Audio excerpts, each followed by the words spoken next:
शुभ संध्या। आदरणीय कला प्रेमी दर्शकों, 3 दिवसीय स्वर्गीय प्रभात गांगुली राष्ट्रीय सांस्कृतिक महोत्सव धरोहर 15 सिर्फ एक मंची आयोजन नहीं बल्कि कला के प्रति सम्मान, समर्पण और श्रद्धा का उत्सव है। संस्कृति, कला और परंपरा की इस अनुपम यात्रा का अंतिम पड़ाव आज हमारे समक्ष है। स्वागत है आप सभी का इस भव्य आयोजन की समापन संध्या में, जहां 3 दिनों की इस अनमोल धरोहर का अंतिम अध्याय लिखा जाएगा। 3 दिन, अनगिनत भावनाएं, मंत्रमुग्ध करने वाली प्रस्तुतियां और भारतीय संस्कृति की गहरी छाप छोड़ने वाला यह आयोजन आज अपनी अंतिम संध्या में प्रवेश कर चुका है। ये महोत्सव केवल एक आयोजन नहीं बल्कि एक यात्रा थी, कला, संस्कृति और परंपरा की धरोहर को पुनर्जीवित करने की। इस यात्रा को सफल बनाने का श्रेय जाता है संस्कृति मंत्रालय, भारत सरकार, नई दिल्ली और इसे साकार करने वाली संस्था Kirti ballet and performing arts Bhopal को। तो आइए इस संध्या को यादगार बनाते हैं और एक बार फिर से डूबते हैं कला, गीत, संगीत, नृत्य और अभिनय के इस महासंगम में। कोई कलाकार कभी नहीं मरता, उसकी कला उसे अमर बना देती है। आज जब हम इस मंच पर हैं तो हमारे हृदय में अपार श्रद्धा और सम्मान है उन 2 दिग्गज रंगकर्मियों के लिए जिन्होंने रंगमंच को अपने स्वप्नों, अपने संघर्ष और अपने समर्पण से संवार दिया। स्वर्गीय प्रशांत खिलवड़कर जी और स्वर्गीय आलोक चटर्जी जी। उनका अभिनय, उनकी ऊर्जा और उनकी प्रेरणा हमारे साथ हमेशा रहेगी। ये महोत्सव उनके प्रति हमारी विनम्र श्रद्धांजलि है। स्वर्गीय प्रभात गांगुली राष्ट्रीय सांस्कृतिक महोत्सव धरोहर 15 में 3 दिन कैसे बीत गए ये पता नहीं चला। महोत्सव धरोहर 15 की यह सांस्कृतिक यात्रा हमारे भरतनाट्यम की लयकारी और बैले सिंहासन बत्तीसी की अद्भुत प्रस्तुति से होते हुए आज इस अंतिम पड़ाव तक ले आई है। आज की इस संध्या को विशेष बनाएगी नाट्य प्रस्तुति, जो हमें लेकर जाएगी भक्ति, साहित्य और संघर्ष के उस दौर में जहाँ शब्द केवल कागज पर नहीं बल्कि आत्मा की गहराइयों से निकलते थे। आपसे कुछ क्षण पश्चात मंच पर जीवंत होने जा रहा है नाटक संत तुलसीदास, जो हमें महाकवि गोस्वामी तुलसीदास के जीवन की उस यात्रा से परिचित कराएगा जहां उन्होंने सामाजिक रूढ़ियों, चुनौतियों, भक्ति को एक नई दिशा दी और रामचरितमानस जैसी अमर कृति की रचना की। इस अद्भुत नाट्य प्रस्तुति की रचना और निर्देशन वरिष्ठ रंगकर्मी श्री संजय मेहता जी ने किया है, जिनका रंगमंच के क्षेत्र में योगदान अतुलनीय है। प्रस्तुति रंगशीर्ष संस्था भोपाल की। तुलसीदास जी की जीवन यात्रा, उनकी भक्ति और रामचरितमानस की रचना की प्रेरणा को मंच पर जीवंत होते देखना हमारे लिए एक अद्भुत अनुभव होगा। ये महोत्सव हमारी सांस्कृतिक धरोहर और स्वर्गीय प्रभात गांगुली जी के सपनों को जीवंत रखने का माध्यम है। उनके विचार, उनका समर्पण और उनकी विरासत आज भी हमारे हृदय में जीवित है। अपनी नृत्य संरचनाओं के लिए राष्ट्रीय और वैश्विक ख्याति अर्जित करने वाले प्रभात गांगुली जी का जन्म 15 अगस्त 1913 में बनारस में हुआ। अपने पड़ोस में अहिरो और अन्य नृत्य संगीत को देखकर, सुनकर उनके मन में जो हलचल पैदा हुई, उसी ने आगे चलकर सन 1939 में उन्हें महान नर्तक उदय शंकर जी के निकट पहुंचा दिया। वे अल्मोड़ा में उदय शंकर जी के कल्चरल सेंटर में संस्थान के अंतिम दिनों तक रहे। शिव पार्वती उदय शंकर जी की एक बहुत सुंदर और लौकिक रचना थी। प्रभात दा की प्रतिभा के कारण उदय शंकर जी ने इस रचना में शिव की भूमिका के लिए अपनी जगह प्रभात दा को ले लिया था। इस नृत्य में पार्वती की भूमिका फ्रांसीसी नृत्यांगना सिमकी जी निभाती थी, जो बाद में प्रभात दा की जीवन संगिनी बनी। अल्मोड़ा का कल्चरल सेंटर बंद होने के बाद इंडियन पीपल्स थिएटर में रहकर आपने हंगर यानी भूख नामक बैले की रचना की। बाद में कल्चरल सेंटर के अपने साथी शांति वर्धन जी के साथ इंडियन ग्रुप में एक निर्देशक और प्रमुख नर्तक के रूप में रहे। वर्ष 1959 में निर्देशक और कोरियोग्राफर के रूप में लिटिल बैले ट्रुप में आ गए और 2006 तक अपने अंतिम समय तक लिटिल बैले ट्रुप के मार्गदर्शक रहे। प्रभात दा ने अनेक देशों की सांस्कृतिक यात्राएं भी की। सन 1978 में न्यूयॉर्क में आयोजित प्रथम कोरियोग्राफर कॉन्फ्रेंस में वो भारत के प्रतिनिधि थे। सन 1979 में सृजनात्मक नृत्यों के लिए संगीत नाटक अकादमी ने उन्हें राष्ट्रीय पुरस्कार से सम्मानित किया। 1990 में मध्य प्रदेश शासन ने आपको शिखर सम्मान से अलंकृत किया। जब रंगश्री लिटिल वेरी ट्रुप ने मुंबई से 1964 में ग्वालियर में अपना ठिकाना बनाया, तब तक प्रभात दा के बेले शुद्धित पाषाण ने उन्हें कोरियोग्राफर के रूप में स्थापित कर दिया था और आपने जवाहरलाल नेहरू जी की पुस्तक डिस्कवरी ऑफ इंडिया पर बैले की रचना प्रारंभ कर दी थी, जिसे ग्वालियर में पूर्णता प्रदान की। ग्वालियर में वे 20 साल रहे। संस्थान की आर्थिक तंगी में भी उन्होंने 14 बेले बना लेने में सफलता प्राप्त की, जिसमें पशुतंत्र, भैरवी, स्वरबिंब, चक्रव्यूह आदि। सन 1984 में रंगश्री ने अपना पड़ाव भोपाल में डाला। दादा ने सन 2002 तक हर साल एक बेले बनाया। वे कई विश्वविद्यालय में विजिटिंग प्रोफेसर रहे। दादा सृजनात्मकता और कल्पनाशीलता के अथाह सागर थे। उनका रंगकर्म नई पीढ़ी के लिए रचनात्मक क्रिएटिविटी का प्रेरणा स्रोत है। आयोजक संस्था। संस्कृति, परंपरा और कला किसी भी समाज की आत्मा होती है और इस आत्मा को जीवंत बनाए रखने का कार्य वर्षों से कर रही है Kirti ballet and performing arts Bhopal. इस संस्था ने न केवल भारतीय कला और नृत्य की परंपराओं को संजोया है, बल्कि उसे एक नई ऊंचाई पर पहुंचाने का भी कार्य किया है। ये संस्था उन अनगिनत कलाकारों का मंच बनी है जिन्होंने अपनी कला से न केवल देश बल्कि प्रदेश के व राष्ट्रीय स्तर पर भी अपनी पहचान बनाई है। कीर्ति बेले एंड परफॉर्मिंग आर्ट्स भोपाल ने अपने कार्यकाल के अल्प समय में ही मध्य प्रदेश के सांस्कृतिक जगत में अपनी नवोन्मेषकारी, स्तरीय और कलात्मक रचनाओं, बेले, नृत्य नाटिका के द्वारा प्रतिष्ठा अर्जित की। संस्था ने सामाजिक सरोकारों से जुड़े विषयों के साथ उच्च साहित्यिक मूल्यों पर आधारित कृतियों, आख्यानों, पारंपरिक एवं लोक शैली से चुनकर लोक कलाकारों को मंच पर सफलतापूर्वक प्रस्तुत किया है।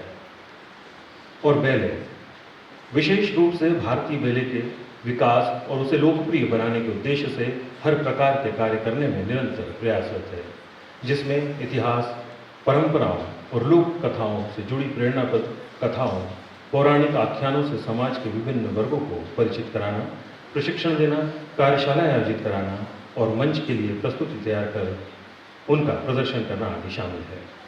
संस्था वर्ष 2008 से विश्व विख्यात कोरियोग्राफर एवं रंग निर्देशक स्वर्गीय प्रभात गांगुली जी की स्मृति में हर वर्ष एक सांस्कृतिक महोत्सव धरोहर का आयोजन करती आ रही है। भारतीय बैले को अनंत ऊंचाइयों पर पहुंचाने वाले महान कोरियोग्राफर, नृत्य निर्देशक स्वर्गीय शांति वर्धन जी के जन्म शताब्दी वर्ष 2016 से कलागुरु स्वर्गीय शांति वर्धन जी को समर्पित सांस्कृतिक उत्सव कला मनीषी का शुभारंभ भी संस्था द्वारा किया गया। महोत्सव के प्रथम दिवस इस वर्ष शिखर सम्मान से सम्मानित वरिष्ठ नृत्य संयोजक श्री चंद्र माधव वारिक जी द्वारा वरिष्ठ रंगकर्मी स्वर्गीय आलोक चटर्जी को संस्था की ओर से स्वर्गीय प्रभात गांगुली रंग रत्न सम्मान 2025 से सम्मानित भी किया गया। दो शब्द निर्देशक के बारे में। रंगमंच केवल अभिनय नहीं बल्कि समाज का प्रतिबिंब है। ये विचारों की अभिव्यक्ति का वह सशक्त माध्यम है जो आत्मा को स्पर्श कराता है, और जब इस कला को एक कुशल निर्देशक का सानिध्य मिलता है तो वह नाटक केवल मंच पर नहीं बल्कि हमारे हृदय में जीवंत हो उठता है। आज हम सभी उस व्यक्तित्व का अभिनंदन करने के लिए एकत्रित हुए हैं जिनकी रंग कला में न केवल अभिनय की गहराई है बल्कि निर्देशन की संवेदनशीलता भी समाहित है। श्री संजय मेहता जी का जन्म 1 जनवरी 1964 को हुआ। आपने न केवल अभिनय के क्षेत्र में अपनी अमिट छाप छोड़ी बल्कि निर्देशन की बारीकियों से भी नाट्य जगत का समृद्ध किया। भारत भवन भोपाल में 17 वर्षों तक अपनी रंग कला को निखारते हुए आपने रंगमंडल प्रमुख के रूप में रंगमंच को नई दिशा दी। आपको अभिनय, निर्देशन एवं कला साहित्य की उत्कृष्टता के लिए कई सम्मान प्राप्त हुए, जिनमें संस्कृति विभाग नई दिल्ली से कहानी एवं कविता में जूनियर एवं senior fellowship award, Uttar Pradesh संस्कृति नाटक अकादमी का सप्तहाश में राष्ट्रीय सम्मान, हिंदी भवन भोपाल का रंगकर्मी सम्मान प्रमुख है। आप संस्कृति विभाग, भारत सरकार की प्रोडक्शन ग्रांट और फेस्टिवल ग्रांट कमेटी के सम्मानित सदस्य भी हैं, जिससे ये स्पष्ट होता है कि वे न केवल एक कुशल निर्देशक बल्कि रंगमंच की प्रगति में योगदान देने वाले महत्वपूर्ण स्तंभ हैं। आपकी लेखनी भी उतनी ही सशक्त है जितना आपका अभिनय और निर्देशन। आपकी नाट्य कृतियाँ मरगटा खुला है, शिवोहम और संत कबीर रंगमंचीय अभिव्यक्ति की ऊंचाई को छूती है। नाटक हम कहाँ से कहाँ आ गए का छाया नट में प्रकाशन, कविता संग्रह मंच पर अदृश्य आपकी गहरी संवेदनशीलता और समाज के प्रति आपकी सूक्ष्म दृष्टि का प्रमाण है। आपने रंगमंच को केवल एक कला नहीं बल्कि एक सामाजिक संवाद का माध्यम बनाया है। लगभग 4 दशकों से रंगशीर्ष संस्था का संचालन करते हुए आपने अनगिनत कलाकारों को मंच प्रदान किया है और रंगमंच को नई ऊंचाइयां दी है। कला एक यात्रा है और संजय मेहता जी जैसे कलाकार उस यात्रा के दीप स्तंभ है। 2 शब्द नाटक के बारे में। तुलसी जी पर नाटक करने का विचार आज से 15 साल पहले आया था। तुलसी जी हमारी सनातन परंपरा का ऐसा चरित्र है जो व्यक्तिगत रूप से और रामचरितमानस से समाज का मार्ग प्रशस्त कर रहा है। मान अपमान से परे तुलसी जी एक सम्राट को जवाब देते हैं, हम चाकर रघुवीर के पाटो लिखो दरबार, अब तुलसी का हो हिंगे नर के मर्ज दरबार। तुलसी जी का यह जवाब अदम्य साहस को दर्शाता है जो शायद आज हम खो रहे हैं। क्या हम कल्पना कर सकते हैं कि यदि तुलसी जी ने रामचरितमानस बोली में ना लिखी होती तो आज हमारे समाज की क्या दशा होती। तुलसी जी हमारी सनातन परंपरा का वो चरित्र है जो विचार करता है कि समाज को कैसे संगठित रखा जाए, मर्यादा को कैसे बचाया जाए, संस्कृति की रक्षा कैसे की जाए। तभी तुलसी जी रामचरितमानस की रचना किसी भाषा में ना कर बोली में करते हैं और राम जी को व्यक्ति और समाज में स्थापित करते हैं। तुलसी जी की यह चिंतन परंपरा सनातन से आती है, कभी कृष्ण, कभी गौरव या कहें आदि शंकराचार्य या कबीर के माध्यम से। आज के समय में चिंतन परंपरा कुछ बाधित सी प्रतीत हो रही है। हम अपनी चिंतन परंपरा पर दृष्टि डाल सकें, ये नाटक उसी का एक प्रयास है। तुलसी जी के सुंदरकांड में राम जी कहते हैं, निर्मल मन जन सो मोहि पावा, मोहि कपट छल छिद्र न पावा। तुलसी के माध्यम से हम अपने राम यानी स्वयं को प्राप्त करें, एक कोशिश है। आइए देखते हैं रंगशीर्ष संस्था की प्रस्तुति श्री संजय मेहता जी द्वारा लिखित एवं निर्देशित नाटक संत तुलसीदास।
सामने देख रहे हैं आप वाराणसी का प्रसिद्ध घाट अस्सी घाट कहते हैं जो यहाँ मरता है या जिसका अंतिम संस्कार यहाँ होता है वो सीधा स्वर्ग को जाता है।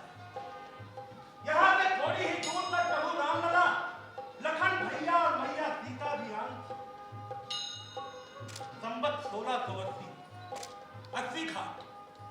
गंगा का तीर धू धू करती है अपनी, आज एक शरीर को भस्म करने में लगी है।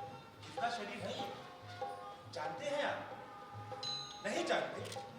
मैं जानता। अरे ये मेरा शरीर है। नहीं नहीं, मैं भूत नहीं। तो मैं कौन? लोग मुझे तुलसीदास के नाम से जानते हैं। कुछ लोग गोसाई जी कहते हैं और कुछ लोग गोस्वामी जी। मेरे जन्म की कथा भी बड़ी अजीब है।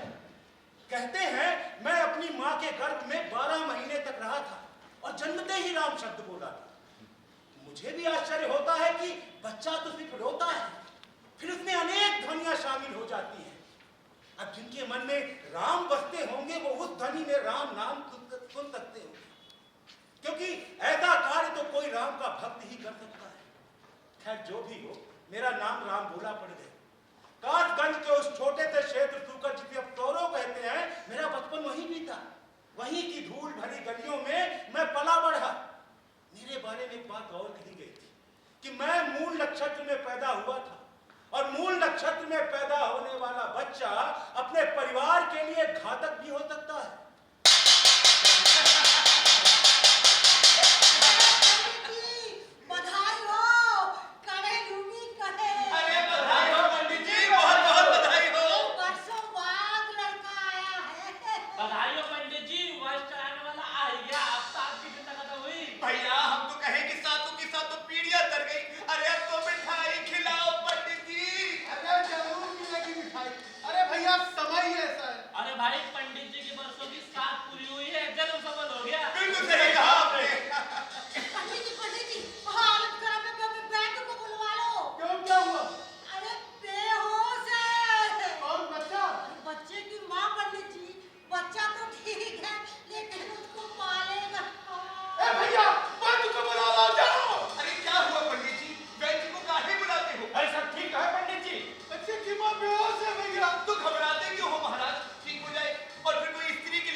कि जन्म देने वाला तो भगवान है। अरे कौन है इस संसार में जो आकर नहीं मरता? सभी अपने भाग्य के अनुसार जीते हैं और मरते हैं। ये झूठ है। झूठ है। घर में स्त्री का उठा रखा है और तू इसे झूठ कहता है। दुराचारी तू शास्त्रों को झूठ कहता है। अरे तेरे पापों के कारण ही तेरे घर में यह राक्षस पैदा हुआ है। एक दिन समस्त कुल का सर्वनाश कर देगा और जो चार्वाक को ही मानता है समय कोई विवाद नहीं करना चाहता। महाराज शांत हो जाइए। आत्माराम दुबे वेद पाठी ब्राह्मण है, माना कि स्त्री वियोग में दुखी है और क्षण भर के लिए अपने आप को भूल गए हैं, पर वे अपने कर्तव्य और धर्म को कभी नहीं भूल पाएंगे। मैं आपको विश्वास दिलाता हूँ, पंडित जी वेदों के बताए मार्ग पर ही चलेंगे और ना ही शास्त्र विरुद्ध तर्क करेंगे। अरे गंगाधर, अरे तुम भी अरे क्या देखते हो पंडित? यही है तुम्हारी हुलसी। मेरी भाभी कितने अच्छे स्वभाव की देवी थी, कितनी धर्मनिष्ठ और पवित्र थी। कहाँ है पंडित? वो कहाँ है?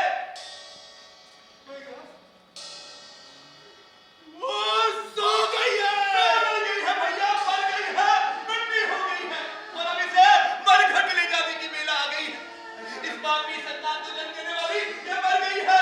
स्कूल नाशक से इसका इतना ही संबंध था। ऐसा न कहो भैया, ये तो भगवान का भेजा हुआ है। अरे तुम अन्य हो गए हो पंडित, तुम कर्तव्य को भूल गए हो। नास्तिकों की तरह तुम शास्त्रों से तर्क कर अपने पितरों को घोर पाप और कष्ट दे रहे हो। लज्जा नहीं आती? एक बालक के पीछे तुम अपने कुल को नष्ट कर देना चाहते हो। अरे तुम्हारी इस मूर्खता से तुम ही नहीं, तुम्हारा घर ही नहीं बल्कि पूरा पड़ोस भस्मीभूत हो जाएगा। तुम्हें पुत्र का त्याग करना ही होगा। अरे किसका त्याग? अपने ही पुत्र का त्याग। पुत्र का त्याग नहीं, इस मांस पिंड का त्याग जो आते ही अपनी मां को खा गया और सब स्त्री पुरुषों को खा जाएगा और उसके बाद तुझे भी हर हर महादेव बम बम।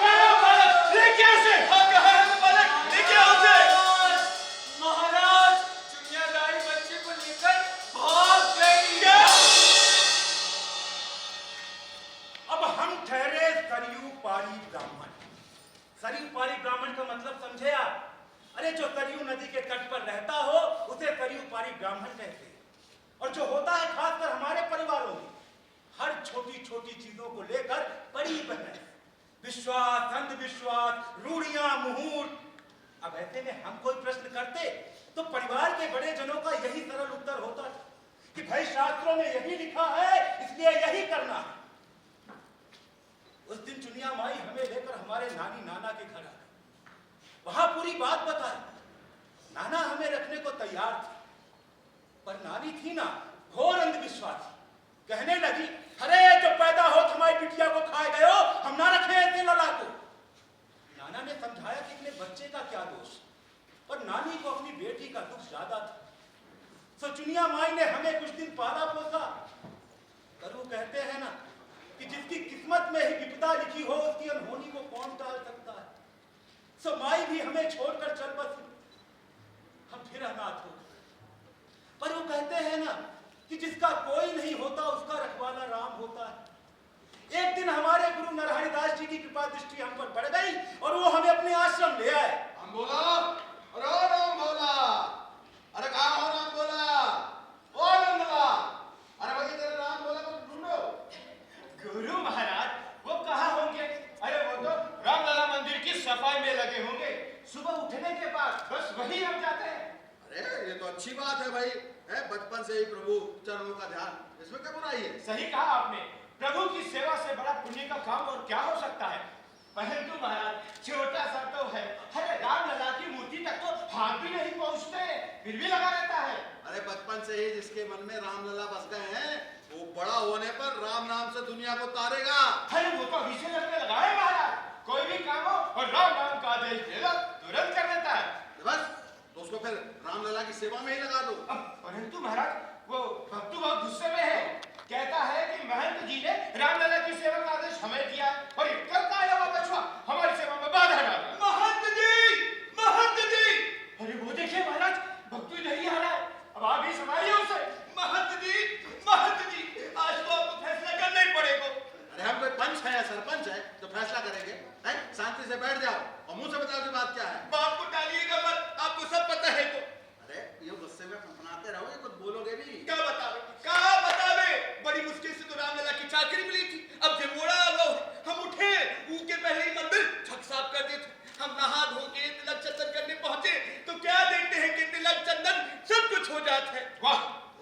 अच्छी बात है भाई, तुम्हारी मेहनत कम हो गई ना। अरे मेहनत का प्रश्न नहीं है, हम पूजा ही नहीं करेंगे, सेवा ही नहीं करेंगे तो फल कैसे मिलेगा? अरे भाई ठीक है, वो जब यहाँ आएगा ना तो हम उससे कह देंगे कि वो तुम्हें भी कुछ कुछ कर लेने दिया। हाँ हमें पता है आप क्या कहेंगे। वो यहाँ पर आएगा तो सिर्फ उसे गायत्री मंत्र सुनने लगेंगे और ये कहेंगे कि अरे जैसे बच्चे को पूरा मंत्र याद है महाराज। हाँ, मंत्र याद है, हमारी बात तो याद ही नहीं। और महाराज कल तो गजब हो गया, हम बड़े चाव से हलवे का प्रसाद बनाकर मंदिर भोग लगाने पहुंचे तो कहा देखते हैं किसने पहले ही गुड़ का भोग लगा दो। मतलब हमारे हलवे प्रसादी की जगह वो गुड़ छी छी छी भगवान का सोचेंगे। अरे भक्तू महाराज, हलवा क्या आपने बनाया था? अरे हमने काय बनाया है तो रसोई में त्रिलोकी की महाराज ने बनाया है तो। अरे ठीक है ना, है तो आश्रम प्रसादी की ना, है कोई गुड़ ले जाए, कोई हलवा ले जाए, अभी कभी नंदा चढ़ा दे, कभी तुम चढ़ा दो, कभी राम बोला चढ़ा दे, क्या फर्क पड़ता भाई? अरे हमारे राम भगवान गुड़ नहीं खाते, हलवे का प्रसाद चढ़ता है हलवे का, इतना भी नहीं पता उसको। और 10 साल से हम प्रसादी चढ़ा रहे हैं और अब आप कह रहे हैं कोई भी चढ़ा देगा? ऐसे कैसे चढ़ा देगा? हमारे राम लाला भूखे नहीं रह जाएंगे। अरे पहले कभी राम लाला ने तुम्हारी प्रसादी ग्रहण करी है? अरे बात प्रसादी की नहीं है, हम भूख नहीं लगाएंगे तो आश्रमवासी भूखे नहीं रह जाएंगे। और महाराज आज मंगलवार है, हमने उसे बताया कि हनुमान जी को गुलाब की माला चढ़ेगी, मगर उसने गेंदे की चढ़ा दी। और जब हमने उसे डांटा तो जानते हैं क्या कहता है? क्या कहता है? कहता है हमें हनुमान जी ने कहा है कि हमें गेंदे की माला चढ़ाओ। महाराज जी 10 साल से हम माला चढ़ा रहे, हमें तो हनुमान जी प्रकट होकर कभी नहीं बोले कि भक्त महाराज हमें गेंदे की माला चढ़ाओ, चंपा की चढ़ाओ, चमेली की चढ़ाओ। और ये बचुआ, इतना सा बचुआ हमसे कहता है हनुमान जी ने कहा है। ये तो हद हो गई महाराज। पर तुमने क्या करा? अरे तुम इतने सीधे तो नहीं हो कि चुपचाप बैठ गए होगे। हमने कछु नहीं करा, उसका पूरा सामान समेटा इस झोली में रखा। वो ये झोली आपके सामने लेकर आ गए हैं, लो आप खुद ही देख लो। ना दिखा भक्तू, अरे हमने कह दिया हमारे भगवान गेंदे की माला बिल्कुल नहीं पहनेंगे और गुड़ का सकोरा तो बिल्कुल भी नहीं चढ़ेगा। अरे बात तुमको पक्का पता है कि तुमने वो गुलाब की माला उतारी, उसका गुड़ का सकोरा इस झोली में रखा? हाँ राम भगवान की सौगंध, हमने गेंदे की माला उतारी, वो भी झोली में रखी और गुड़ का सकोरा उठाया, वो भी झोली में रखा। और ये झोली आपके सामने लेकर आ गए, अब आप खुद ही देख लो। अरे तो वो राम बोला कहा था तब? अरे उसको तो हमने आम के पेड़ के नीचे बिठा दिया था और कहा था देखो यहाँ से हिलना नहीं, तुम्हें राम भगवान की सौगंध है। अरे भक्तू, ये तो ये तो क्या है? ये हमारी झोली है ना? झोली तो तुम्हारी है, और इसमें गेंदे की माला नहीं है। तुम्हारी चाहे ये देखो, ये गुलाब की माला है, ये पकड़ो पहन लो तुम्हें। और ये गुड़ नहीं है, ये तुम्हारा चढ़ा है वो हलवा है। खैर उसने सब अदला बदली तो नहीं कर दी? नहीं महाराज, वो ये कैसे कर सकता है? वो तो पूरा समय आम के पेड़ के नीचे ही बैठा है। तो अरे भक्तू, राम बोला तो सच में हनुमान जी ने ही कहा होगा महाराज। महाराज जी, उसको हनुमान जी ने ही कहा होगा। हे हनुमान जी हमें क्षमा कर दीजिए, हे राम भगवान आप भी हमें क्षमा कर दीजिए, हे महान जी आप भी हमें क्षमा कर दीजिए। हम अभी जाते हैं उसके पांव पकड़ लेते हैं, उससे माफी मांग लेते हैं। हे जानकी मैया हम भी क्षमा कर दो। हे राम बोला तुम कहीं मत जाना, हमारे तुमसे क्षमा मांगे। हे राम बोला। अरे भक्तू हम भी आ रहे हैं, रुको भाई। भक्तों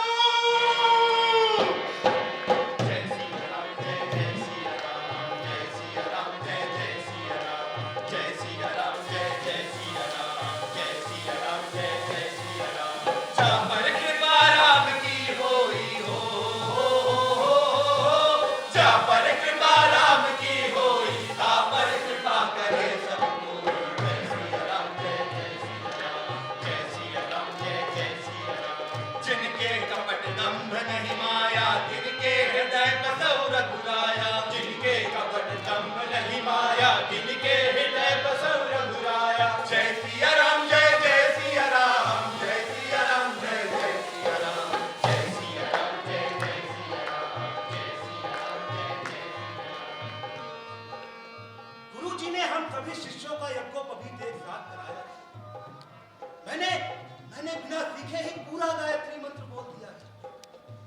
तब भी सभी लोग अचंभित हो गए। गुरुजी ने हमें राम मंत्र दिया था। महंत जी हम सभी शिष्यों को रोज वाल्मीकि जी वाली रामायण सुनाया करते थे। बस वहीं से राम की छवि मन में बस गई थी। मैंने सोचा कि मैं तो राम के चरणों का दास हूं, ना तो मुझे उनकी माला से कोई लेना देना था और ना ही गुरसा के प्रसाद से। बच्चा था ना, जो भी जी में आया होगा तो बोल दिया हूं। संजोग से सब घटित हो गया, पर इससे मेरे मन में एक गहरा असर भी हुआ। मुझे लगा कि आस्था और विश्वास कई बार पलकों को बहुत पीछे छोड़ देते हैं। अब तक अनाथपन का भय थोड़ा कम हो गया था कि नियति ने मुझे फिर पटकनी मार दी। महंत नरहरिदास जी दोनों छोड़कर हिमालय जाना चाहते थे। उन्होंने सभी शिष्यों को अपना निर्णय बताया। सभी के मन में गुरु विछोह का दुख था, पर मेरे लिए तो मझधार में बहने का डर समाने लगा था। और वो डर मेरी आंखों में दिखने भी लगा था। पर अपने राम पर भरोसा भी था। फिर एक दिन महंत जी ने बुलाकर कहा, राम बोला, ओ राम बोला, ए राम बोला। जी गुरुजी। अरे भैया अपना सामान बांध दो, हमको हिमालय की तरफ चलना है। मैं तो पहले से ही तैयार हूँ महाराज जी। तैयार हो तो फिर चलो। जी गुरुजी। राम आ जाओ। जय श्री राम। अब तक अनाथपन का भय थोड़ा कम हो गया था, क्योंकि मन में विश्वास भर गया था। जो होगा देखेंगे कि तर्ज में मैंने अपनी पोटली उठाई। पोटली मतलब 2 धोती बंडी, बस, और चल दिए महंत जी के संगे संगे। और पता है, भक्त मंडली के पूरे लोग सारे रास्ते भजन गाते रहे। बोल सियावर रामचंद्र की जय। जय सिया राम, जय जय सिया राम, जय सिया राम, जय जय सिया राम, जय सिया राम, जय जय सिया राम, जय सिया राम, जय जय सिया राम। जाके मन में राम समायो, जाके मन में राम समायो, बाको सकल जीवन हर्षायो। जय सिया राम, जय जय सिया राम, जय सिया राम, जय जय सिया राम। उमादार जोशित की नाई, सबई नचावत राम गुसाई। उमादार जोशित की नाई, सबई नचावत राम गुसाई। जय सिया राम, जय जय सिया राम, जय सिया राम, जय जय सिया राम, जय सिया राम, जय जय सिया राम, जय सिया राम, जय जय सिया राम। महंत जी हम सभी शिष्यों को काशी में अपने गुरु परम श्रद्धेय रामानंद जी महाराज के पास। काशी का नाम सुनते ही मन में फुरफुरी सी दौड़ जाती है। शिव का धाम, सबसे पवित्र धाम, दुनिया का केंद्र, जाने क्या क्या तो नहीं कहते पावन धाम। इधर मैं बड़ा हो रहा था और उधर राम कथा में मेरा मन रम गया था। साथियों को बिठाकर राम कथा सुनाया करता था। सब बड़े चाव से राम कथा सुना करते थे। कभी कभी गुरुजी भी राम कथा सुनने चले आते थे और ढेर सारा आशीर्वाद देते थे। पर वो कहते हैं ना कि सुख का समय सदैव छोटा ही होता है। उस दिन गुरुजी की तबीयत अत्यंत खराब थी। मैं वैद्य जी को बुला कर लाया था। महंत जी ने इशारे से मुझे पास बुलाकर राम कथा सुनाने को कहा था। जय सिया राम, जय जय सिया राम, जय सिया राम, जय जय सिया राम, जय सिया राम, जय जय सिया राम। उन दिनों कथा में दशरथ के केस संवाद चल रहा था। मैंने वहीं से कथा आरंभ की। इधर कथा में दशरथ जी ने हे राम कहा और इधर महंत जी ने हे राम कहा और राम के चरणों में विलीन हो गए। हाँ रघुनंदन प्राण प्रीते, तुम बिन जियत बहुत दिन बीते। हाँ रघुनंदन प्राण प्रीते, तुम बिन जियत बहुत दिन बीते। हाँ जानकी लखन हर रघुबर, हाँ पितु हित चित चातक जलधर। हाँ जानकी लखन हर रघुबर, हाँ पितु हित चित चातक जलधर। जय सिया राम, जय जय सिया राम, जय सिया राम, जय जय सिया राम, जय सिया राम, जय जय सिया राम, जय सिया राम, जय जय सिया राम, जय सिया राम। अब आश्रम में रहने का मन नहीं था। सोचा अपने पितृ गांव जाऊं, कोई परिजन बचा होगा तो भेंट करूंगा। पर जब मैं अपने गांव पहुंचा तो मैं आश्चर्यचकित रह गया। मेरे परिवार का नामो निशान तक मिट गया था। माता के बाद पिताजी भी नहीं रहे। लोगों ने कहा कि मुझे त्यागने के कारण मेरे परिवार को श्राप लगा है। मैंने कहा कि अगर मेरे कारण मेरे परिवार को श्राप लगा है तो इसका प्रायश्चित मुझे ही करना होगा। मैंने तय कर लिया कि राजपुर को रामपुर बनाकर ही रहूंगा। राधे राधे राधे राधे राधे राधे राधे राधे। कौन हो बच्चा? महाराज हम महंत नरहरदास जी के शिष्य रहे हैं।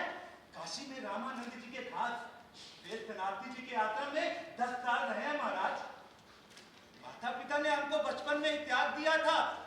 आपकी कृपा हो जाए तो माता पिता का ऋण उतारने का प्रयास करूं महाराज। अब दिखने में तो सनातनी जी के शिष्य लगते हो। हाँ जी महाराज। अरे पर कहेगा कौन? वे तो अब रहे नहीं। अरे कौन मानेगा तुम्हारी बात? महाराज, महाराज ये उनके हाथ में लिखे कुछ ग्रंथ है मेरे पास। महाराज जी, ये उनके हाथ में लिखी रामायण है महाराज। इसका एक शब्द मेरा पहचाना हुआ, मेरा एक यही पहचाना है महाराज। अरे क्यों रे लया? शांति बता रही थी कि तुम आत्मा राम को बिठवाओ। हाँ जी माता जी। अरे अब माता जी कहती हो तो चरण छूना चाहिए ना। क्षमा करना। खुश रहो। जय हो जानकी मैया की जय हो। बिटुआ को तो हमारा नाम भी मालूम है। हे बोले राम जी, ये तो सचमुच राम बोला ही है। चलो अब हमारी सेवा में आए हो तो हमारे साथ हमारे घर चलो। अरे आश्रम का वासी है, यहाँ पर रहेगा। यहाँ पर भी तो सेवा करने वाला कोई चाहिए।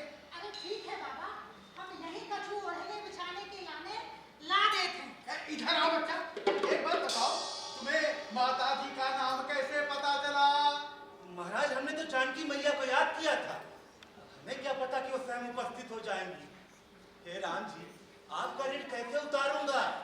अब जानकी मैया ने कह दिया है तो यहाँ पर रहना पड़ेगा। राम जी की सेवा करनी पड़ेगी। कैसी आज्ञा महाराज। बोलो सियावर रामचंद्र की जय। बोल सियावर रामचंद्र की जय। पवन सुत हनुमान की जय। होत तात मुनि वेश धरी, जो न राम बन जाहि। मोर मरन राउर अजत, नृप समझिया मन माही। बोल सियावर रामचंद्र की जय। पवन सुत हनुमान की जय। अस कहि कुटिल कही उठी ठाड़ी, मानव रोष तरंग निवाड़ी। अस कहि कुटिल कही उठी ठाड़ी, मानव रोष तरंग निवाड़ी। पाप प्रहार प्रगट भई सोई, भरि क्रोध जग जाई न जोई। पाप प्रहार प्रगट भई सोई, भरि क्रोध जग जाई न जोई। सुनहु प्राण प्रिय भावत गीता, देहु एक बार भरतहि टीका। सुनहु प्राण प्रिय भावत गीता, देहु एक बार भरतहि टीका। मागहु दूसर बर कर जोरी, पुरबहु नाथ मनोरथ मोरी। मागहु दूसर बर कर जोरी, पुरबहु नाथ मनोरथ मोरी। तापस वेश विशेष उदासी, 14 वर्ष राम वनवासी। तापस वेश विशेष उदासी, 14 वर्ष राम वनवासी। सुनि मृदु वचन भूप हिय सोपु, शशिकर छुअत विकल जिमि कोपु। सुनि मृदु वचन भूप हिय सोपु, शशिकर छुअत विकल जिमि कोपु। चित्रकूट के बिहग मृग, बेलिप डब तृण जाति। पुण्य पुंज सब धन्य अस, कहि देव दिन राति। बोल सियावर रामचंद्र की जय। पवन सुत हनुमान की जय। अरे इनकी जुबान में तो सरस्वती विराजती है। वो कह कितनी दुष्ट है। दुष्ट है। हमारे राम लला को 14 साल का वनवास दिला दिया, बिल्कुल मेरी सास की तरह है। अरे ना जीजी, वो तो हमारी सास की जैसी है। और वो मंत्रा बिल्कुल हमारी ननद जैसी। अरे अब इतनी सी उम्र में 14 वर्ष का वनवास। बोले राम जी। अरे हमने अयोध्या वालों की कथा सुनी है, फिर ये सुना तो ऐसा लगा जैसे राम जी हमारे सामने खड़े हो गए हैं। अरे कैसा ओझ है इनकी वाणी में, हमारा तो बुढ़ापा ही सुधर गया भैया। बिल्कुल सही कहा कक्का। काका हमने सुना है पंडित जी जन्मते ही राम बोला थे। अरे तभी तो राम जी के मन में बस गए हैं। आज कितनी भीड़ होने लगी है राजपुर में। अरे राजपुर में कहा, यहाँ राम कथा में। राम कथा में आज तो हमें पहले से चटाई लानी पड़ी, तभी तो जगह मिली। कल तो उठते कहीं खड़े होना पड़ा। अरे हमारी बात मानो, ये सब बाहर वालों की वजह से ही होता है। चलो भैया चलो। जय सिया राम। जय सिया राम। जय सिया राम की जय। हनुमान की जय। सिया राम। सब में पाप धुल जाएंगे,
कहाँ है, कभी लोटा कहाँ है, कभी ये कहाँ, कभी वो कहाँ।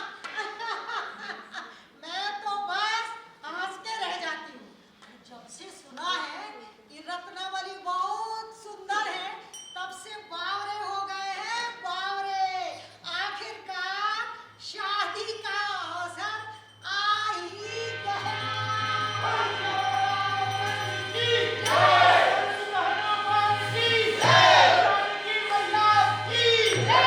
बने दूल्हा छवि देखो भगवान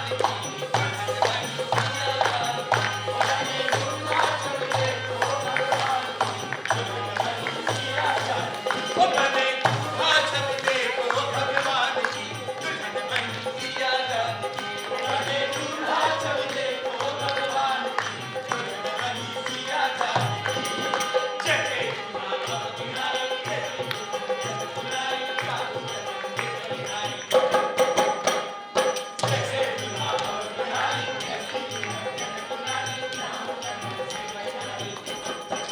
ओ मनसा पूरन भाई मनसा पूरन भाई अरे मान की दुल्हन बनी सिया जान की ओ बने दूल्हा छवि देखो भगवान की दुल्हन बनी सिया जान की ओ बने दूल्हा छवि देखो भगवान की दुल्हन बनी सिया जान की ओ भगवान दूल्हा जाए भगवान की दुल्हन बनी सिया जान की तुम्हारा नाम क्या है? चार बार यही प्रश्न पूछ लिया है।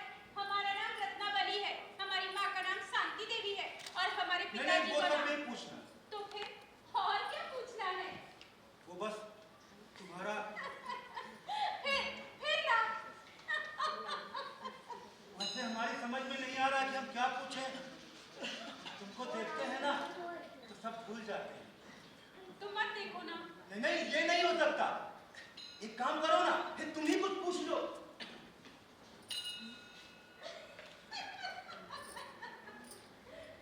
एक बात बताइए पंडित जी, आप इतनी सुंदर राम कथा कैसे पढ़ लेते हैं? राम राम तो मेरे मन में बसे हैं। हाँ अब राम बचे हैं तो हमें बचाएंगे, हमारे लिए तो जगह ही नहीं होगी। अरे नहीं पहले तो तुम ही रहोगी फिर राम जी।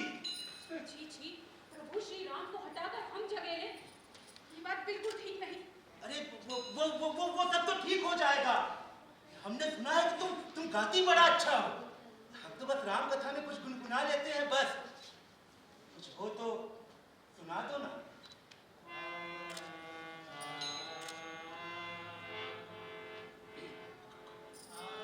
कहाँ हमारे भागस जो पिए दर्शन दे, वाही पाछली दिल की सौ एक बार लख ले। कहाँ हमारे भागस जो पिए दर्शन दे, वाही पाछली दिल की सौ एक बार लख ले। कहाँ हमारे भाग्य अष्ट जो पिए दर्शन दे वाही पाछली की सो एक बार लग ले। राम भरत भूषित भयो, वीरहीन कतनिका, अंतिम भूषित होई है लहरत लालिका। राम भक्ति भूषित भयो यही निपटनिका अब के विभूषित होई है सहरत नावलिका। कहाँ हमारे भाग्य जो पिए दर्शन दे वाही पाछली की सो एक बार लग ले। कहाँ हमारे भाग्य जो पिए दर्शन दे वाही पाछली की सो एक बार लग ले। कहाँ हमारे भाग्य जो पिए दर्शन दे उस दिन से हम रत्ना के पीछे पगला गए थे। पहले हमारी राम कथा में एक विश्राम होता था, अब 4 विश्राम होने लगे थे। मन करता था कि बस रत्ना के सामने बैठे रहे। हम तो कई बार राम कथा में चूक भी होने लगी थी। बार मन उचट जाता था और हम रत्ना को देखने चले जाते थे। रत्ना, अरे रत्ना एक लोटा जल दे दो। रत्ना, अरे रत्ना हमारा गौछा कहाँ है? हमको स्नान करने जाना है। रत्ना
अंतिम दिन होगा।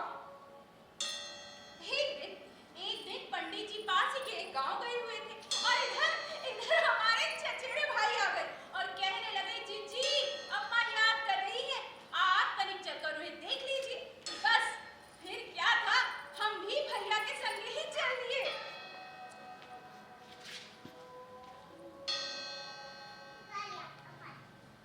गांव पहुंचते ही मोहल्ले की सारी महिलाएं आ गई थी। पंडित जी की जी भर कर तारीफ कर रही थी। देर रात तक बातें चलती रही। मैं भी थक गई थी और थक कर ऊपर वाले कमरे में जाकर सो गई।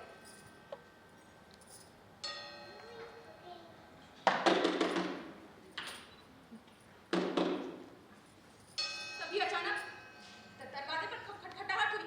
हम चौंक उठे। आवाज लगाकर पूछा, कौन है? हम हैं तुलसी। तो शर्म से कड़ गई। माँ जी क्या सोचेंगी? पिताजी क्या सोचेंगे? मोहल्ले के लोग क्या सोचेंगे? और सबसे बड़ी बात, हमारे प्रभु श्री राम क्या सोचेंगे? अरे तुम तो हमें बिना बताए ही चली आई। पता नहीं तुमको कहाँ नहीं ढूंढा, आश्रम में, गली मोहल्ले में, आस पड़ोस में। तो अच्छा हुआ माँ जी का कि उन्होंने बता दिया कि तुम अपने भाई के साथ में अपने माँ के घर आ गई हो। बताया कितना परेशान हो गए थे। खूब अंधेरा, तेज बारिश, जमुना जी अलग भरभरा रही थी, पर हमने तय कर लिया, जाना है तो जाना है। फिर क्या था, लगाई यमुना जी ने छलांग और आ गए तुम्हारे पास। राम कथा थी ना, तो कल कर लूंगा। मैं राम कथा से ज्यादा जरूरी हो गई। मेरे कारण आप प्रभु श्री राम की कथा को छोड़कर यहाँ चले आए। आपको तनिक भी शर्म नहीं आई? वहाँ सैकड़ों भक्तजन आपकी राम कथा के अमृत पान को तरस रहे होंगे और आप यहाँ अपनी व्यर्थ की कामना पूरी करने चले आए। बस यही सबसे घिनौनी बात है। कहाँ कृपा निधान भक्त वत्सल पतित पावन प्रभु श्री राम, और कहाँ मैं, एक अधम नारी जो एक राम भक्त को वासना के अंधेरे कुएं में धकेल रही हूँ। पंडित जी, मैं जब आपके यहाँ आई थी तब आपकी राम कथा के लोगों ने कितनी प्रशंसा की थी। मैं जब यहाँ अपने मायके आई थी तब भी आपके लोग कितनी प्रशंसा कर रहे थे। तब मेरा मन खुशी से फूला नहीं समा रहा था। अब लग रहा है इसी पर जमुना जी की गोद में समा जाऊं। आपके मन में मेरे लिए जितना प्रेम है ना, उसका एक अंश भी यदि उन प्रभु श्री राम पर होता तो मेरा सिर गर्व से ऊंचा उठ जाता। मैं आपसे प्रार्थना करती हूँ, मेरी इस काया को नराधम पाप के सागर में डूबने का आश्रय मत बनाइए। इसी क्षण आप वापस लौट जाइए, वरना मैं आपके सामने जमुना जी में कूद कर अपनी जान दे दूंगी। आस की सांसें रमी थी, तब वो सपना चल गया। आस की सांसें रमी थी, तब वो सपना चल गया। देह की बुनकन रची थी, तब वो सूरज ढल गया। देह की बुनकन रची थी, तब वो सूरज ढल गया। माटी की गगरी भरी थी, तब सलिल वो बह गया। तब सलिल वो बह गया। गंध की बगियां बसी थी, तब कहर वो बरस गया। गंध की बगियां बसी थी, तब कहर वो बरस गया। आस की सांसें रमी थी, तब वो सपना चल गया।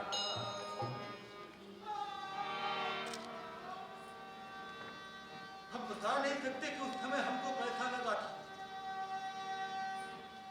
एक क्षण को लगा कि आकाश से हजारों बिजलियां एक साथ टकराती हुई हमारे ऊपर गिर पड़ी है और सारा शरीर भस्मीभूत हो रहा है।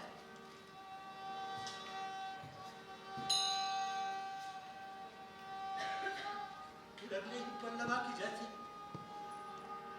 जैसे सैकड़ों मन ठंडा बर्फीला पानी सर पर उड़ेल दिया गया। पूरे शरीर में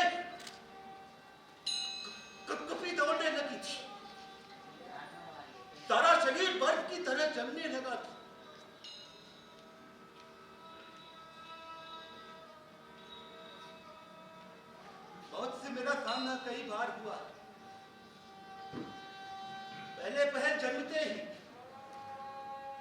फिर दाई माँ के बिछड़ने वाले दिन, फिर गुरुजी से बिछड़ते थे। पर ये मौत उन सबसे अलग थी। ये केवल देह नहीं जला रही थी, बल्कि सारे सपने, सारी इच्छाएं, सब कुछ चलकर रात।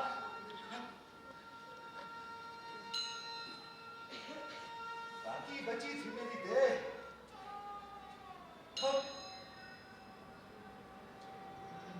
मरा हुआ मन।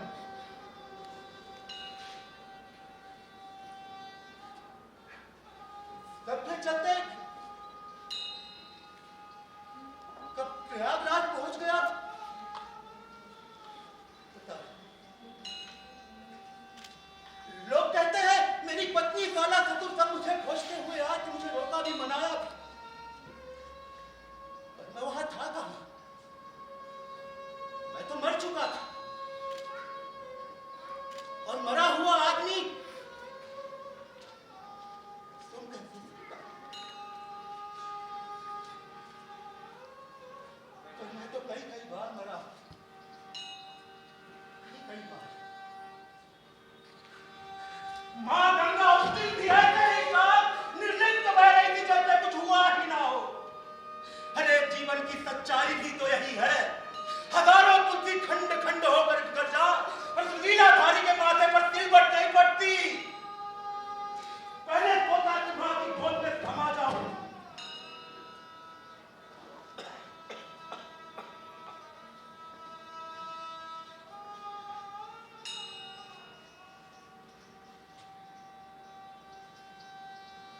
फिर सोचा कि मरा हुआ आदमी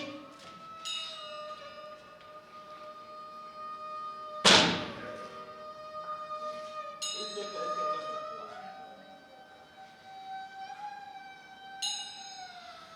पर मैं तो कई बार मरा,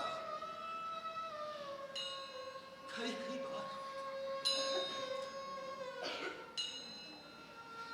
तभी घंटियों की आवाज कान में सुनाई देने लगी। मैंने सोचा कि अंतर्नाद है, पर वो ना था। गंगा के किनारे हनुमान जी लेटे थे, वहां आरती हो रही थी। मैं वहीं चला गया। लेटी हुई मूर्ति को देखकर लगा कि एक वो भक्त है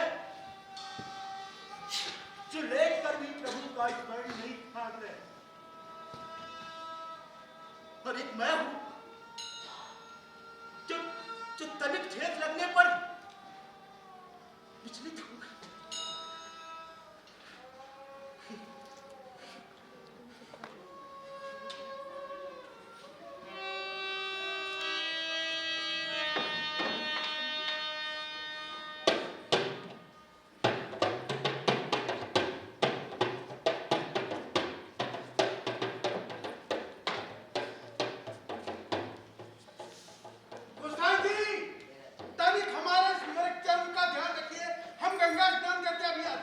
इसमें कुछ पैसा कौड़ी है का? अरे कछु नहीं है, हम बस अभी गए और अभी आते। भोला महाराज, तनिक हमारे वस्त्रों का भी ध्यान रखने का बोल दीजिए। अरे कहाँ चिंता करती है मती, हम अभी कह देते हैं। गोसाई जी तनिक इनके भी वस्त्र देख लीजिए। और हम क्या ऐसे ही रहेंगे? हमारे वस्त्र भी रखवाइए। अरे हम भी हैं यहाँ, हमें भूलिएगा मत। तुम्हें कैसे भूल जाएंगे गजू?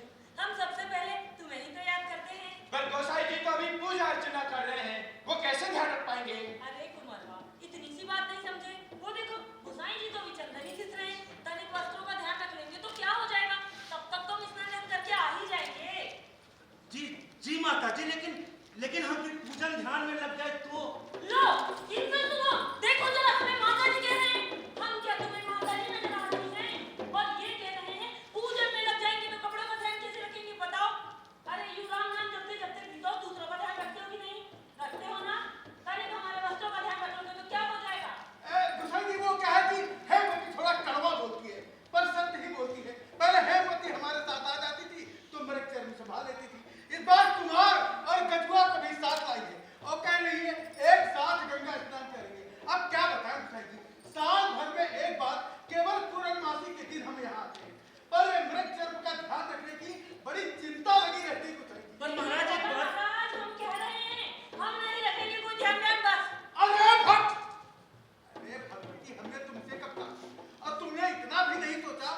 इतना बड़ा घाट है, अरे कोई उधर से आ रहा है, कोई इधर से जा रहा है, उधर हम गंगा में डुबकी लगाने गए और उधर कोई हमारे मृत चरण की डुबकी लगा जाएगा, तो हम क्या करेंगे गोसाई जी? और हम कैसे ही वापस जाएंगे?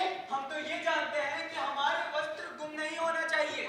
जी जी, आप लोग स्नान कराइए, चिंता मत करिएगा, मैं हूं ना यहाँ। अरे देखो शैलजा, हम हेमवती को कभी कभी शैलजा भी बुलाते हैं। तुम कहती हो कि हम हैं तो चिंता मत करिए, लेकिन क्या बताएं गोसाई जी, सारा प्रपंच इस मृग जन्म का ही तो है। पर महाराज जब इसमें कुछ है ही नहीं तो चिंता किस बात की? अरे किसे पता है कि इसमें क्या है और क्या नहीं है।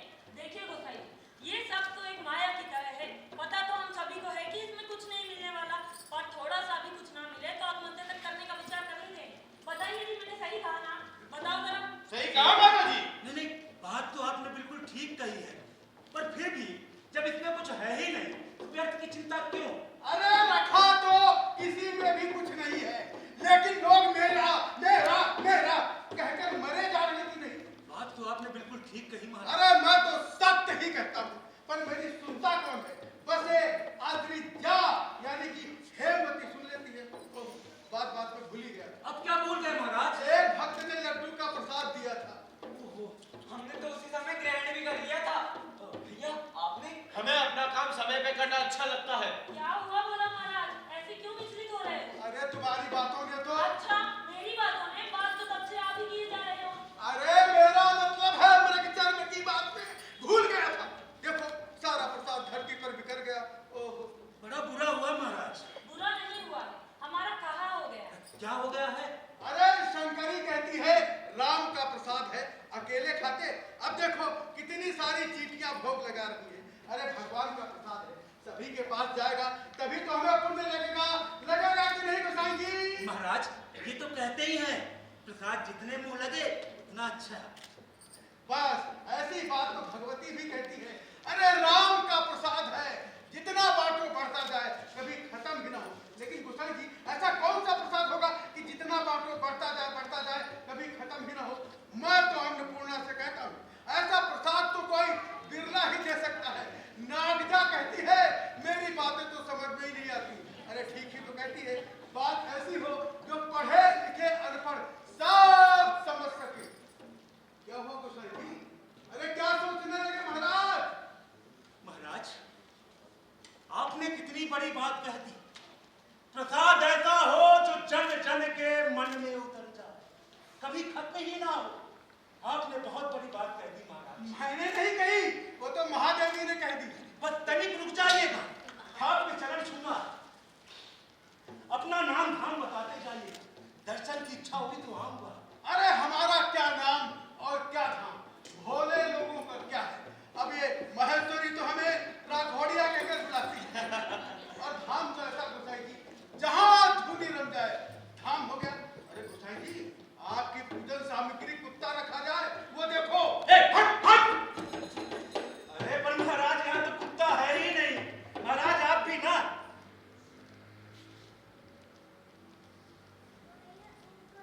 महाराज हेमवती, कुंवरबा, कचू, अरे कहीं स्वयं विश्वनाथ तो हमें दर्शन नहीं दे गए। हे महादेव जी आपकी जय हो, आपकी सदा ही जय हो।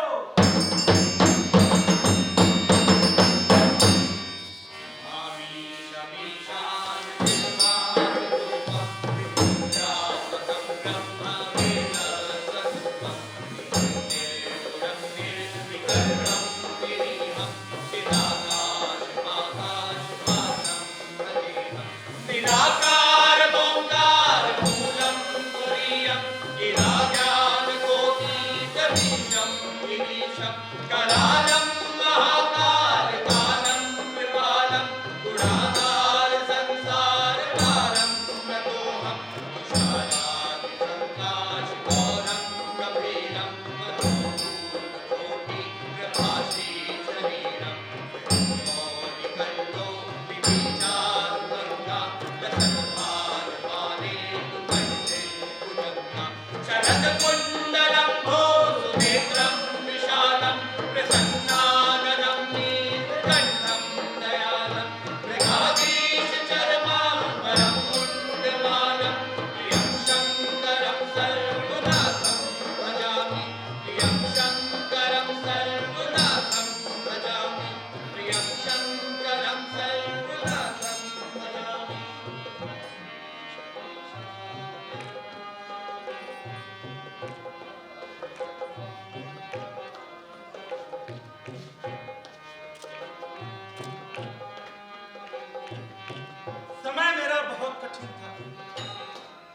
बलिया आक्रांताओं के अत्याचारों से दबा सहमा था समाज। कब किसके यहाँ क्या हो जाए कुछ पता नहीं था। जातियों में बटा था समाज। ब्राह्मण अपने ज्ञान के अहंकार में डूबा था। पंथों के कट्टरवाद ने झुलसा दिया था धर्म को। शैव शाक्त वैष्णव के अलावा भी कई पंथ उगाए थे कुटुंबों की तरह। चिंता उनके संख्या की नहीं थी। चिंता इस बात की थी कि वो नोच नोच कर समाज को टुकड़ों में बांट रहे थे। और देव भाषा से अपरिचित जनमानस उदासीन था। अपने उत्थान के लिए कोई राह न सूझती थी। तब मुझे लगा कि उस भूप अंधकार भरे काल में राम कथा ही सबको एक नई राह दिखा सकती है। मैंने तय कर लिया कि राम कथा लिखूंगा, लेकिन देव भाषा में नहीं, आम लोगों की भाषा में, ताकि वो व्यक्ति भी समझ सके जो पढ़ा लिखा नहीं है। और मुझको लगा कि इसके लिए सबसे उत्तम जगह चित्रकूट होगी।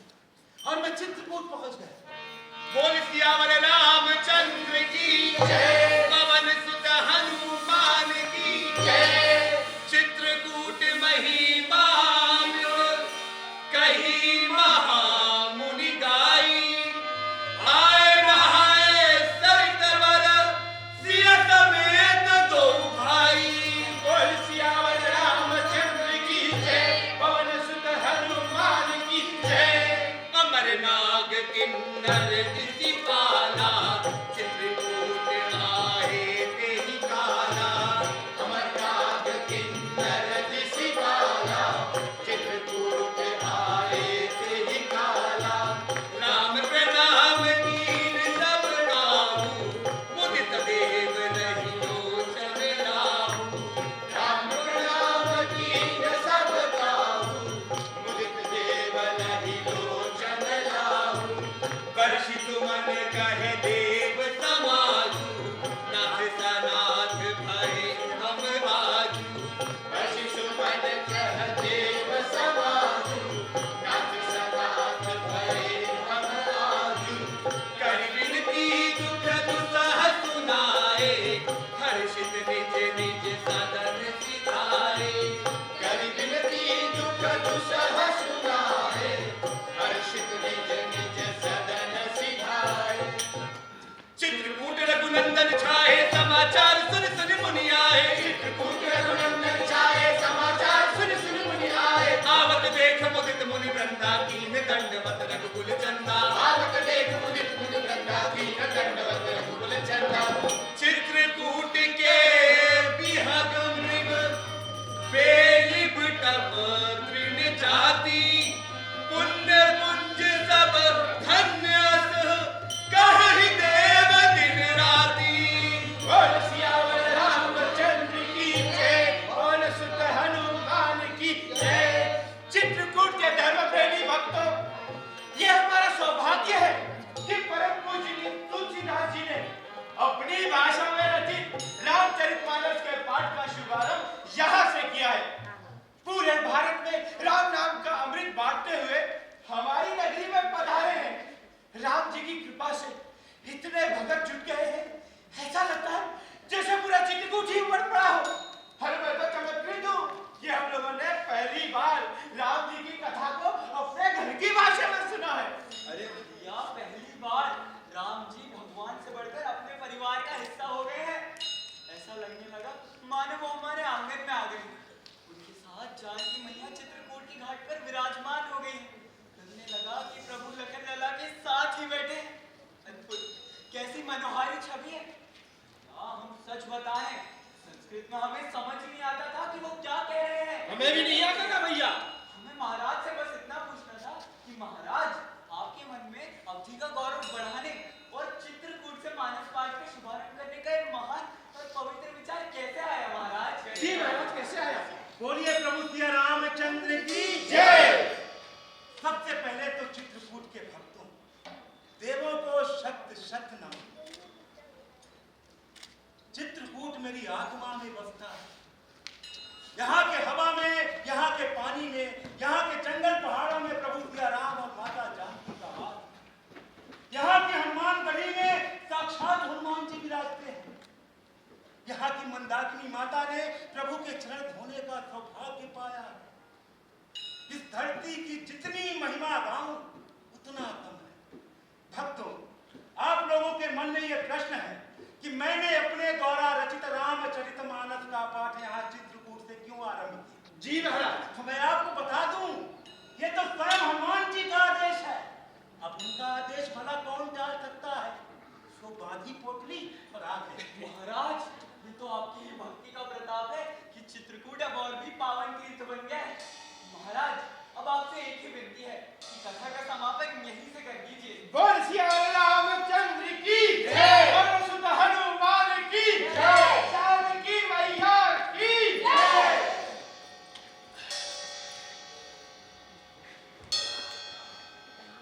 गोसाई महाराज के पायला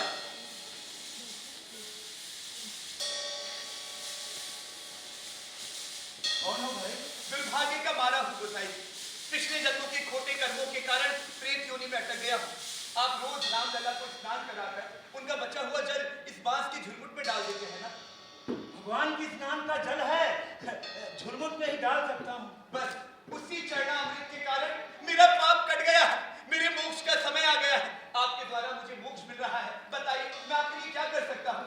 देखो भाई, कृपा निधान तो प्रभु सिया राम है। मैं तो उनके चरणों का दास हूँ। बस मुझे तो पता भी नहीं था कि आप इस बात की झुरमुट में हैं। मैं तो बस पवित्र जल का समाधान कर रहा था। बस वो मैं नहीं जानता गोसाई जी। मैं तो केवल इतना जानता हूँ, क्या आपके द्वारा अर्पित जल से मेरा पाप कट गया है और मेरे मोक्ष का समय आ गया है। बताइए मैं आपके लिए क्या कर सकता हूँ। देखो प्रेत भाई, धर्म के कार्य में तो लगा ही हूँ, यही मोक्ष है। फिर एक व्यक्ति को इससे अधिक और क्या चाहिए। गोसाई जी, मैं अपने आप को मोक्ष दिलाने वाले के लिए कुछ करना चाहता हूँ, अन्यथा मुझे मोक्ष भी नहीं मिलेगा। अब तुम इतना हट कर रहे हो, और अगर इसी कर्म में तुम्हारी मुक्ति है तो एक अभिलाषा है मन में। बस तो फिर जल्दी से बता दीजिए गोसाई जी। यही कि इस जन्म में प्रभु सिया राम के दर्शन हो जाए। बोलो प्रेत भाई, क्या तुम ये करवा सकते हो? मेरी इतनी क्षमता कहाँ कि मैं प्रभु के दर्शन करवा सकूं, परंतु हाँ, मैं आपको एक भक्त के बारे में बता सकता हूँ जो आपको प्रभु के दर्शन अवश्य करवा देगी। तो जल्दी से उनका नाम पता बताओ। मैं अभी जाकर उनके चरण पकड़ लेता हूँ। उनका पता तो किसी को नहीं पता है, परंतु उनका नाम है भक्त शिरोमणि हनुमान जी। वो रोज भेष बदलकर आपकी कथा सुनने के लिए आते हैं। कल जब आए तो आप प्रार्थना कर लीजिएगा, वो आपकी सहायता अवश्य करेंगे। प्रेत भाई, तुम धन्य हो, तुम धन्य हो। राम जी की जय हो। सियावर रामचंद्र की जय। प्रभु, आपने मेरी बात सुन ली है, मेरे मोक्ष का समय आ गया है। जय सिया राम, जय जय सिया राम, जय जय सिया राम, जय जय सिया राम। प्रेत से बात करना बहुत अजीब लगता है ना। मुझे भी लगा था कौन है, किससे बात कर रहा हूँ, पर जब उसने भक्त शिरोमणि हनुमान जी का नाम लिया ना तो मन में विश्वास भर गया। क्योंकि बहुत थोड़ा थोड़ा सा ध्यान आ रहा है।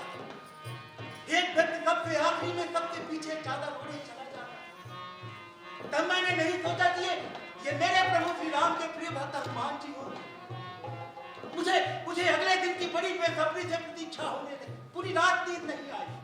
सुबह धैर्य में स्नान ध्यान किया और जय सिया राम, जय जय सिया राम, जय सिया राम, जय जय सिया राम, जय सिया राम, जय जय सिया राम। चित्रकूट के धर्म प्रेमी भक्तों, कल हमने सुंदर कांड का पारायण किया था। आज से हमें लंका कांड आरंभ करना था, पर मेरा मन है कि आज फिर सुंदर कांड का पारायण किया जाए, क्योंकि ये कांड मुझे बहुत प्रिय है। इस कांड में हनुमान जी की भक्ति, पराक्रम, माता सीता के प्रति श्रद्धा की अद्भुत गाथा का वर्णन किया गया। सच पता है भक्तों, हर मंगलवार को सुंदर कांड का पारायण करने से हनुमान जी प्रसन्न होते हैं और उनकी कृपा से प्रभु राम भी प्रसन्न होते हैं। भक्तों, माता सीता वहां अशोक वाटिका में विरह अग्नि में चल रही है। कैसा दुर्भाग्य का पल है। कुबलय विपिन कुंत बन सरिसा, बारिद तपत तेल जनु बरिसा। जे हित रहे करत ते पीरा, उरग श्वास सब त्रिविध समीरा। उनकी विरह वेदना। फिर हनुमान जी ने लंका में जो तांडव मचाया, उसका वर्णन सुनते बार बार कान नहीं थकते। तो भक्तों, आओ प्रभु श्री राम को प्रणाम करते हैं और उनके भक्त हनुमान जी को याद करते हैं और उन्हें प्रणाम करते हैं। ललित बलधामम हेम शैलाभ देहम तनुज बन कृतानु ज्ञानी नामारगण्यम सकल गुण निधानम वानराणामधीशम रघुपति प्रिय भक्तम वात जातम नमामि रघुपति प्रिय भक्तम वात जातम नमामि। बोल सियापति रामचंद्र की जय। सियापति रामचंद्र की जय। पवन पुत्र हनुमान की जय। पवन पुत्र हनुमान की जय।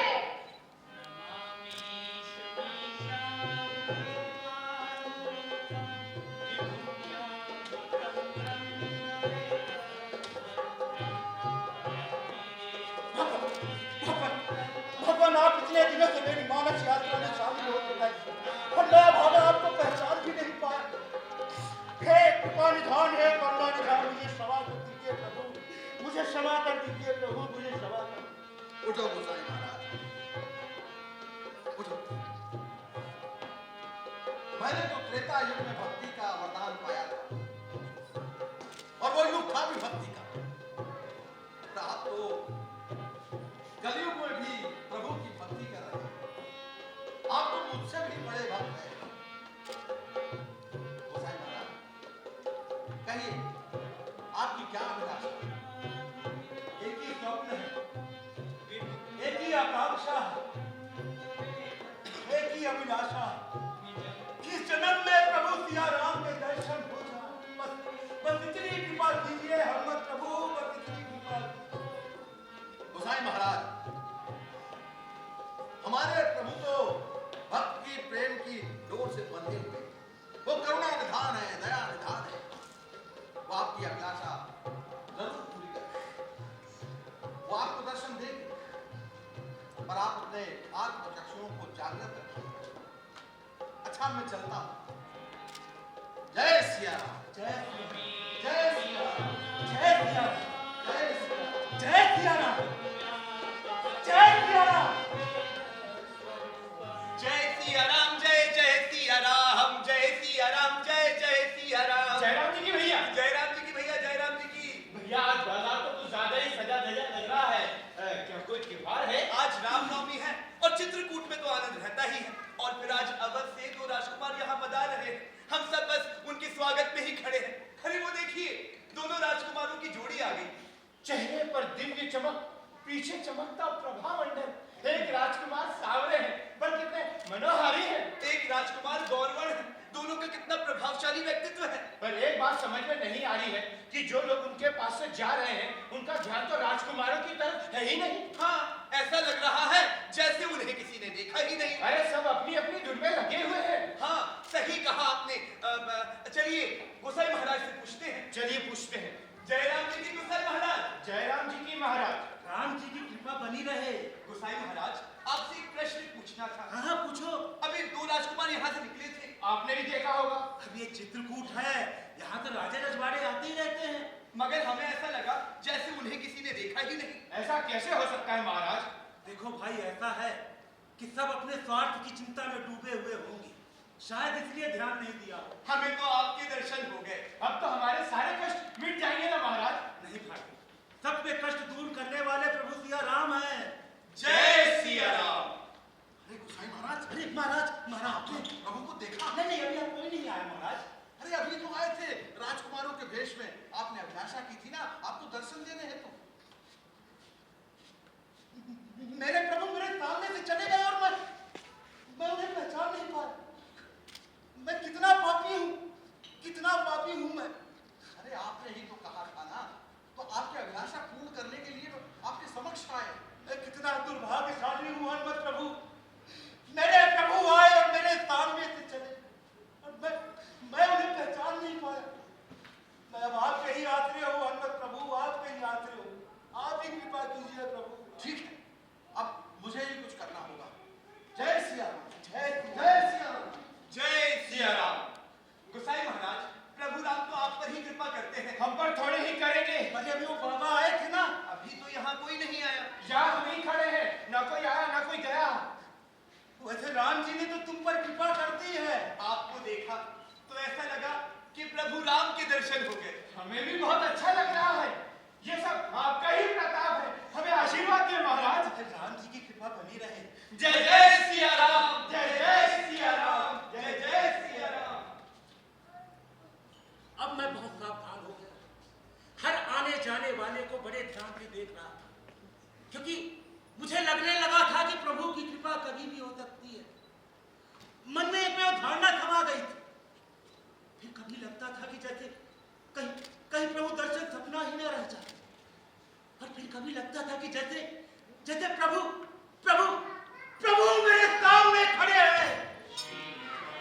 माथे पर किरीट मुकुट है, गले में गजन की माला, कांधे पर धनुष सुशोभित हो रहा है। और यहाँ बगल में जानकी मैया खड़ी, और इधर लखन लला, तीनों के हाथ अभय मुद्रा में है। तीनों के चेहरे पर सदा विराजने वाली मुस्कुराहट। बाबा तिलक लगा देंगे क्या? बाबा सुन रहे हैं? हाँ हाँ लखन लला, चंदन तैयार है, अभी लगा देते हैं। हाँ हाँ। हम इधर खड़े हैं। माता जानकी, हम आपके चरणों में चंदन करें। ये देखिए चंदन तैयार है, सीधा मलय नीचे लगाया है। आज पहली बार इसका सही उपयोग हो रहा है। माता देखिए ना कितने से कितनी सुगंध फैल रही है। आपके मस्तक पर सुशोभित होगा, पूरा वातावरण सुगंधित हो जाएगा। प्रभु मेरा ध्यान आपके चरणों के सिवा कहाँ जाता है। पूरा झट से प्रयास में लगा है, मेरा ध्यान कहीं और लग जाए। और मैंने अपना मन पक्का कर रखा है प्रभु, पक्का कर रखा। देखो साईं महाराज, आप क्या कर रहे हैं? प्रभु यहाँ नहीं है, प्रभु यहाँ है। यहाँ तिलक करिए।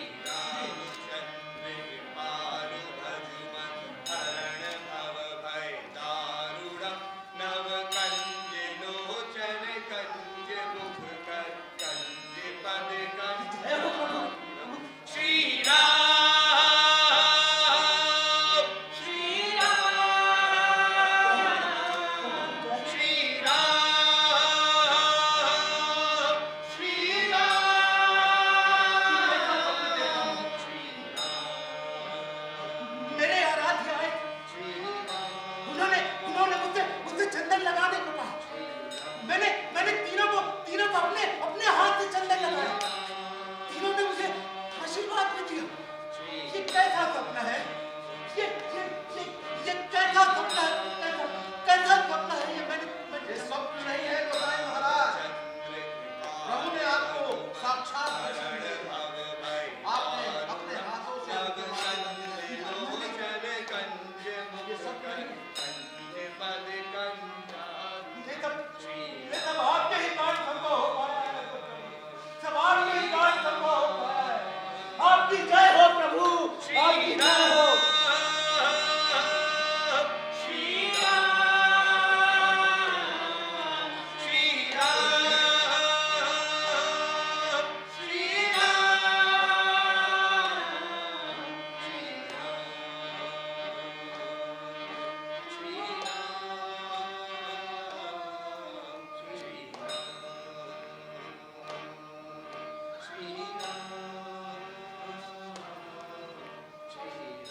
समय बीतता गया, शरीर अब क्षीण होने लगा था।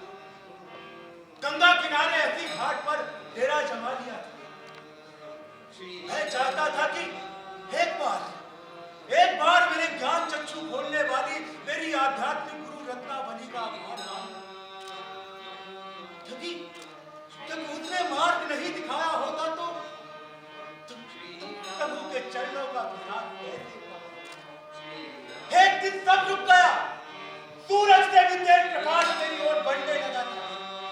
मैं समझ गया जब साक्षात प्रभु सिया राम से मिलने का समय आ गया। मैंने जोर से आवाज लगाई, प्रभु श्री राम जी।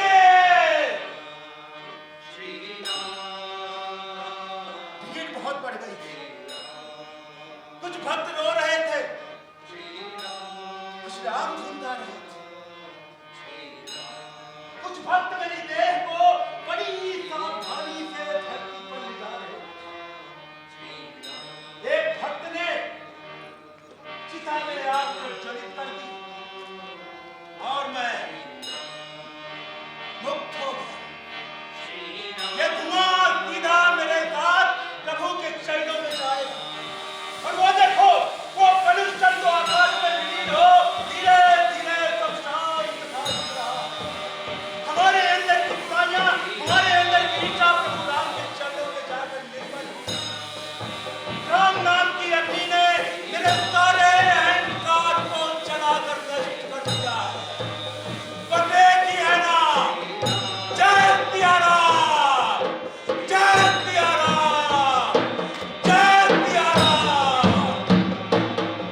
अभी आप देख रहे थे नाटक संत तुलसीदास, लेखन एवं निर्देशन श्री संजय मेहता जी, प्रस्तुति रंगशीर्ष संस्था भोपाल की। आप सभी मंच पर एवं मंच पर कलाकारों से अनुरोध है कि कृपया मंच पर आएं।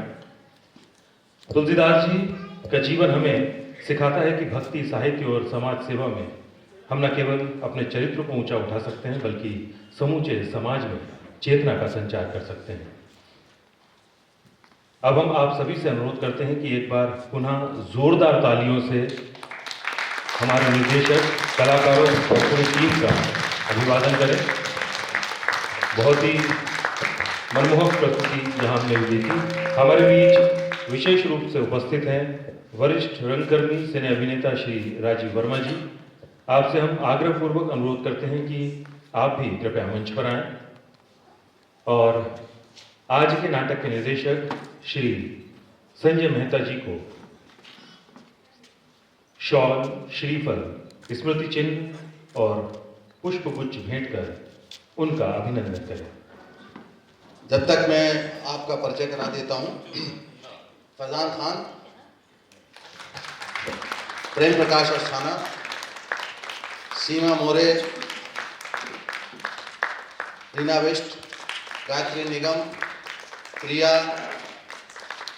रुपेश तिवारी, बालक यादव, गिरीश, पवन जी, अंकिता, अधर, तरुण और वो लाइट में प्रकाश व्यवस्था कमलेश जी हमारे देख रहे थे, और साथ ही नीरज, रिदम पे रवि अर्जुन और शिराज खान और सीमा मोदी जी आगे। हाँ,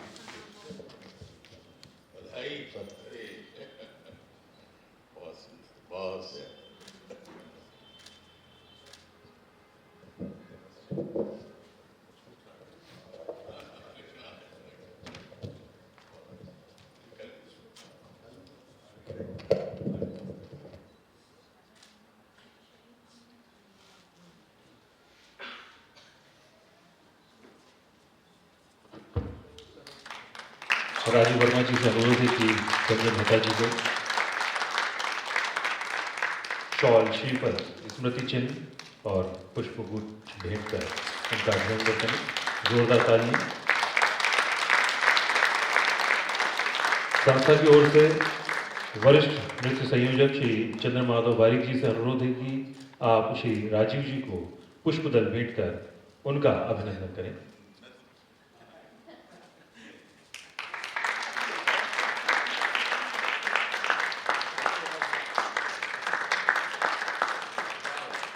बहुत बहुत धन्यवाद। 3 दिन पहले जब हमने इस यात्रा की शुरुआत की थी, तब ये सफर केवल एक मंचीय कार्यक्रम था, लेकिन आज ये एक अनुभूति बन चुका है। हमने यहाँ जो कला, संगीत, गायन, नृत्य और अभिनय देखा, वो केवल मनोरंजन नहीं था, बल्कि हमारी विरासत का सजीव चित्रण था। इस भव्य आयोजन को संभव बनाने के लिए हम आभार व्यक्त करते हैं संस्कृति मंत्रालय, भारत सरकार नई दिल्ली का, जिन्होंने इस महोत्सव को अपना संरक्षण दिया।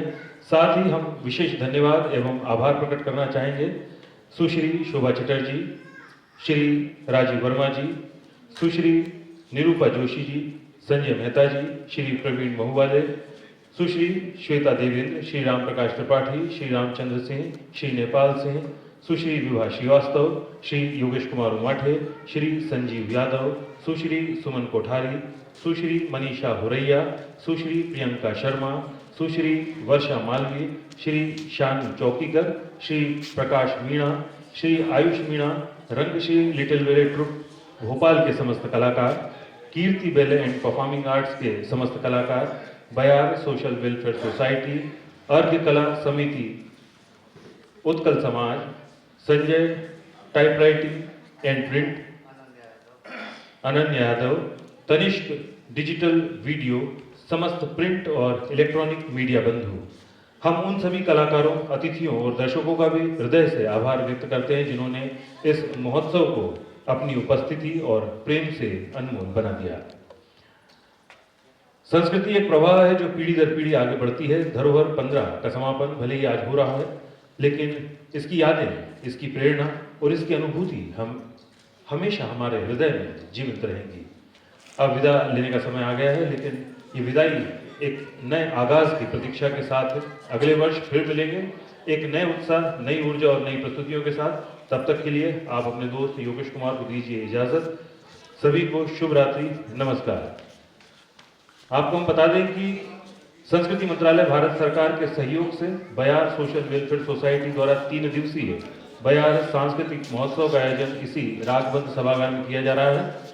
कल इसकी प्रथम प्रस्तुति में आप सभी देखेंगे नाटक आधी रात के बाद। लेखक डॉक्टर शंकर शेष, निर्देशक वरिष्ठ रंगकर्मी श्री नजीर कुरैशी, प्रस्तुति कारवा की। आप सभी सादर आमंत्रित हैं। धन्यवाद, शुभ रात्रि।